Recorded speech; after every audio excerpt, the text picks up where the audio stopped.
I am from New Hampton, Iowa. My husband and I have lived there for, since '08. And what started Sweet Freedom Gluten-Free Bakery? Celiac disease, basically. Yes, finding out that I could no longer consume wheat products because it was making me very sick. I actually was a full-time realtor, and I was co-president of my celiac support group in our town. And what I did was I would take baked goods to the meetings, and people were like, oh, you should be selling these. And I'm like, yeah, it's okay. Well, everywhere I would go, I would take product with me because I like to eat sweets, but my son and husband, they're like, yeah, they could take them or leave them, so I'd have all these extras.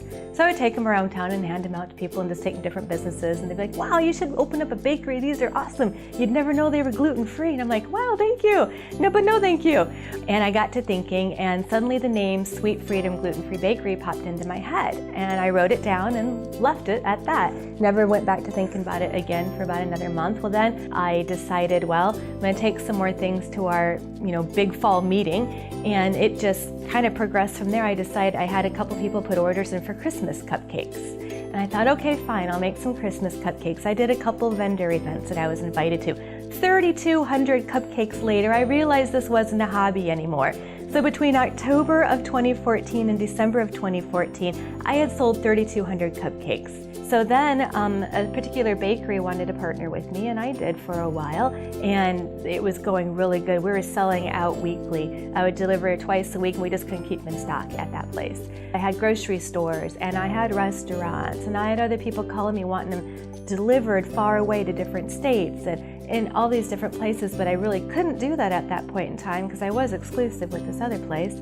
So then that exclusivity ended, and immediately the doors opened like the next day with grocery stores and bakeries and other restaurants and coffee shops that I could now go ahead and supply. And it's just a small little place.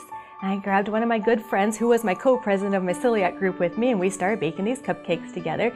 Now it's just a few months later again, and here I am with 5 employees, a delivery gal, and I've hooked up with a food distribution service throughout the state of Iowa. So now my products are actually in Omaha, Nebraska, all around Iowa.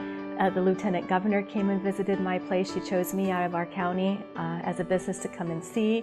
And it's just been a whirlwind of growth. And so it started off as this little bitty thing that I really didn't intend to do into something that, wow, I'm really doing this now. My passion is to make a good tasting product for people with celiac or gluten intolerance that they feel like they're eating a regular wheat-based product, because we all have the memory of what we used to be able to eat. And that's the sad part, because we know what food used to taste like, and now we know what our food has to taste like. It's like, ugh.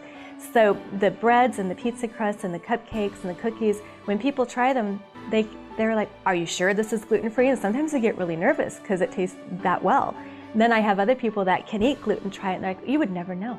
And so that gets really exciting to me. So my passion comes from the fact that we just lack in flavor and in consistency and texture in our gluten-free foods. And so I'd like to become a household name where people can go, oh yes, this product is good. Go ahead and try that. It is safe to try. You don't have to worry about eating that. It'll be just fine. I really need to learn how to make nutrition labels.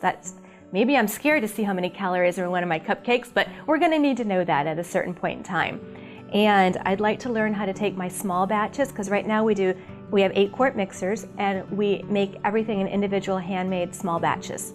And I like that, and I want to be able to keep that taste and texture, but I need to learn how to make these recipes bigger, because I know I'm going to grow, and I'm going to need floor mixers at some time, but I know you can't keep doubling a recipe because you lose it eventually.